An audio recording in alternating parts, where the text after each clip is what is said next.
Today, we are presenting our group project, uh, growing GDP in Nigeria to alleviate poverty, though SME development, our case study number one. We are four project member here, and our tutor name is Martin Pointer. Now I'm jump on my second slide. In introduction, Nigeria is a country with enormous economic potential, yet it is continuously struggling with a high poverty rate. Over 63% of population live in multidimensional poverty as 2024. The GDP growth rate stands at around 3.4%, still below the government 6% target. At the same time, the inflation rate has hit 34.6%, a 28 years high. Further squeezing household income, this presentation investigates how Empower SME can play a central role in addressing those problems. This is important not only because of SME can simulate growth, but also because they serve as key drivers of innovation, employment, and regional development. In my first slide, you can see the breakdown of multidimensional poverty in Nigeria. 63% of multidimensional poor people are in Nigeria, and 65%, that means 86 millions of poor live in north part of Nigeria. Now I can jump on my second slide, is background and gap. Although Nigeria has a large number of SME, they face significant barriers that hinder their growth and impact. The gap line not in the existence of SME, but in the absence of enabling ecosystem. In the queue, infrastructure, limited access to finance, weak institutional support, and a fragment regulatory environment have rendered many Nigerian SME stagnant, while they contribute about 48% to the nation's GDP. In our SME sector challenge, I'm trying to focus two major important things. One is regulatory hurdles, and another one is bureaucratic uh, inefficiency. Bureaucratic inefficiencies, that means when the government system is slow, disorganized, or not effective, delegating government support to registration too much paperwork for a small thing.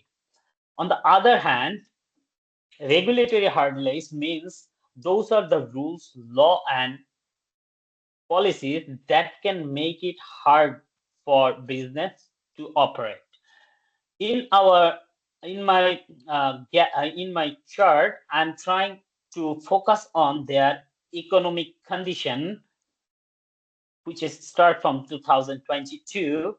In this quarter, and we can see their GDP growth rate is 3.11%, and it's slightly increased, and it's a little bit increased in quarter two, and at the at the end, in the final year, or at the final year, that means in financial year 2024, their GDP growth rate is 3.40%. Now uh, I'm just welcoming my second presenter, Yunus. Can you please Yeah, start? yeah, could you please change the slide, brother? Yeah, okay. Yeah, let's begin by understanding the context of the problem we are addressing in Nigeria now. Nigeria has a strong backbone of small medium enterprises, like SMEs, which contribute about 48% to our GDP. And that sounds promising, right? But unfortunately, the potential isn't being maximized. Why? Because of deep structural changes, most businesses are clustered in urban areas where power outages like poor roads and digital infrastructure make it hard to grow. In rural areas, it's been worse, but many suggestions like no supports like no electricity, no access to finance, no solid infrastructure. So this isn't a new issue, but for decades, like Nigeria has a suffered from like economic suffered from the economic policies like inadequate like in development as well as like especially in regional development. The results like the results like growing divide between urban and rural areas, like a wasted opportunity to harmful the full power of like population. So I'm going to explain the next slide the importance of the problem. Brother, could you please change? Yeah, like SMEs are not just small businesses, like they are engines of employment. They help reduce like youth undevelopment, which is a major challenge in our country.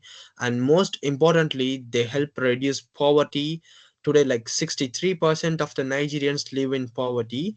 That's over like 130 million people. Suffering SMEs like means creating a job and giving people the chances to earn decent living. But we also needed to talk about Nigerians over reliance on petroleum. It's risky to depend on just like one sector. So SMEs give us a chance to like diversify like wherever that in agriculture, tech, fashion, manufacturing, or else like creative like industries. But when we like struggle in our SME sector, we are building a more balanced and stable economy, an economy that's like not only like productive but also like innovative, right? And there is like social impacts too. So strong SMEs means innovation from the ground up. um, they promote a regional growth and like give local communities the tools to solve like our own problems. So let's move on to the next slide. It is like what we know about the problem. So now what exactly is stopping SMS from threatening in Nigeria? Let's start with finance. Like nearly 70% of like SMEs can't access like loans because they don't have collateral, and even when they can, the interest rates are way too high. So then there is a like infrastructure, unstable like electricity, poor transport network, what we have been said before. This increases like cost and reduce competitiveness. So on the top of that, there are too many like regularity like hurdles, like entrepreneurs faces like complex complex processes, like an example like double taxation and frustrating like it makes it hard to like small business to given so formal. So and finally technology, while like digital tools like e-commerce and bookkeeping softwares can help SMS grow, but most small business in Nigeria can't afford them. So um, don't have the skills to use them. So that's the reality. But at present they are using like for the e-commerce platform and bookkeeping softwares, what they are using like SAP, especially like a material management for the SMEs, so it helps them grow better. Yeah, thank you. Now I'm letting my next upcoming slides to my next person, Abdullah. Hello everyone, my name is Ahmed Abdullah Khan and today I will be speaking on international comparison of SME development and how some strategies could work and what some strategies that could not work for Nigeria. So let's begin with a global perspective. Countries like India, Vietnam and Malaysia and how they have successfully leveraged SMEs to grow their economies. So India, the SME contributes over 30% to the GDP and nearly 46% to the export. This is one of their most impactful strategy is the credit guarantee fund trust, which enables collateral-free loans for small businesses. This gives entrepreneurs access-free finance without getting them needing them properties or heavy guarantees. On the other hand, if we take Vietnam, it has made business registration extremely easy and offers strong tax incentive, and as a result, SME has a makeup up to 98% of all businesses and contributes 40% to the GDP. Moreover, if we take Malaysia, it focuses more on integrating SMEs into digital economies, uh, and it has a leading percentage of 39% to the GDP contribution. So if we move on to the next slide, it says what could work in Nigeria. So first of all, Nigeria has to be financially supported very importantly. So Nigeria could adapt a model similar to India's CGTMSE. This is like creating a loan guarantee scheme that helps SME access credit without the burden of collateral. The next thing is infrastructure. Nigeria should really invest on industrial parks, regional hubs, so that the cost of doing their business is less. Like if they have reliable electricity, roads, and internet. Moreover, regulatory forms is another major area. Simplifying the business registration process and offering tax breaks will reduce the barrier and stops many entrepreneurs from formalizing the business.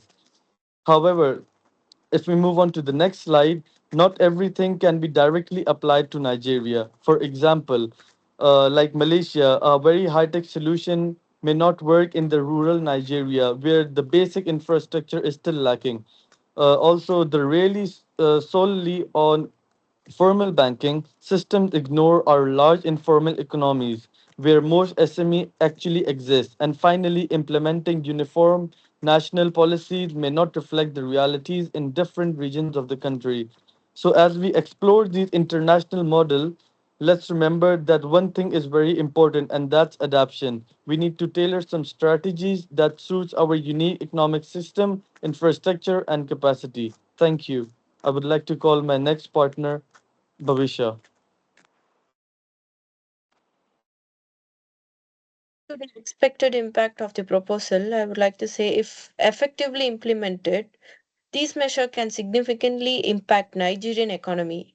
The growth target, especially as SME, which is small and medium enterprises, begin to grow and scale. This will boost job creation, particularly among youth and women's, helping to reduce poverty and inequality. SMEs will also be better positioned to export goods and service, which would improve Nigerian trade balance. So coming to the next slide, which is the recommendation. So yeah. Uh, so proposal to the Nigerian government public policy proposal says like over time these efforts will lead to a more inclusive and relative economy with SMEs forming the backbone of a diversified economic structure. Given the challenges and opportunities at hand, the Nigerian government can adopt a focused, four-pronged approach to achieve their goals. So, I would like to conclude by saying developing Nigerian SME sector is not just an option, but an essential strategy of sustainable economic growth and poverty reduction. The proposed strategy are realistic, impactful, and tailored to Nigerians' local conditions. Policymakers need to act with urgency and vision to ensure that SMEs can fully contribute to the nation's future prosperity. So we have attached the uh, reference on the last. So I would like to thank everybody for the project and thank you.